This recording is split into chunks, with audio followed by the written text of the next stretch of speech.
الحمد لله والصلاة والسلام على رسول الله وعلى آله وصحبه ومن والاه.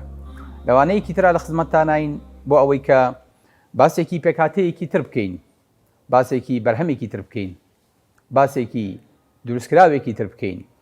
ئەم دروستکراوە ئەو دروستکراوەیە کە ئینسان ناتوانێت لە بیدایەتی تەمەنیەوە کە دەستەکا بە گریان هەتاوەکو ئەو کاتێک کە ئەمری استیغنای لێ بکە، ئەویش بەرهەمی شیرە.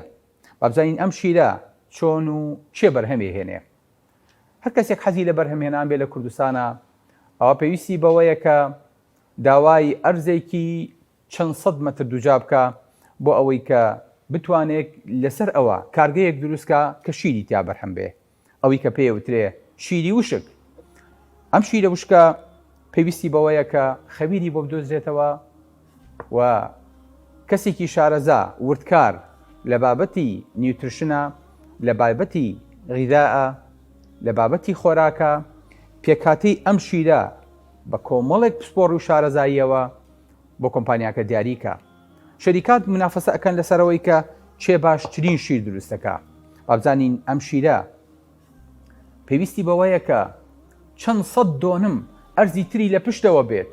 بۆ نمونە هەندێک شەریکاتمان هەیە کە شیر تەنها شیر و بەرهەمەکانی شیر بەرهەمەهێنن، 9,000 دۆنم بەس مەساحەی ئەرزی سەوزاییان هەیە بۆ ئەوەی کە بتوانن دواتر ئەو شیرە پوختە پاڵفتەیی لێ بەرهەمبێن کە ئینسان ئیسفادەی لێ بکە.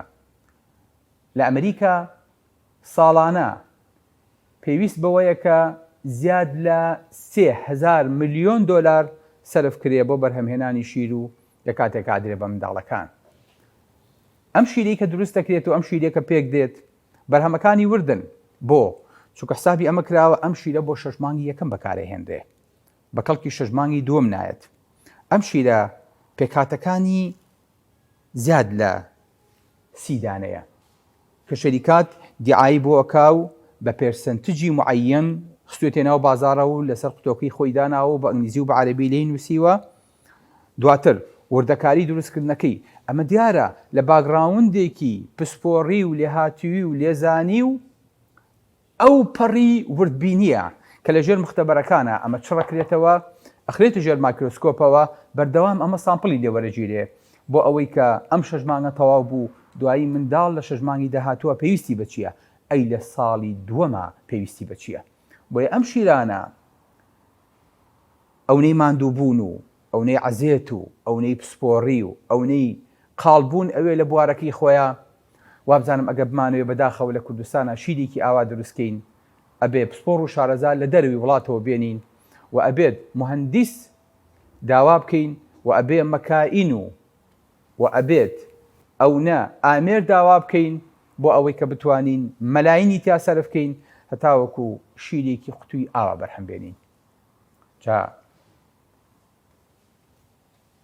بابزانین لەم شیرە ورتر و لەم شیرە فرێشتر و لەم شیرە باشترمان هەیە بۆ منداڵ، یاخود ئەمانە باشترینەکانن.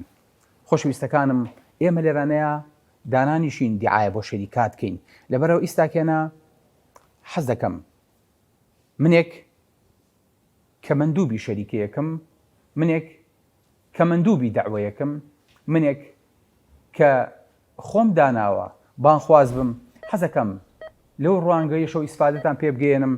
ئیستاکێنە سوپرایزێکتان پێشکەشەکەم، پێتان ئەڵێم کامانە لەم شیرانە باشترینن، لەگەڵمان بن بۆ ئەوەی کە منداڵەکەت شایستەی باشترینە، باشترینی پێشکەشکەی.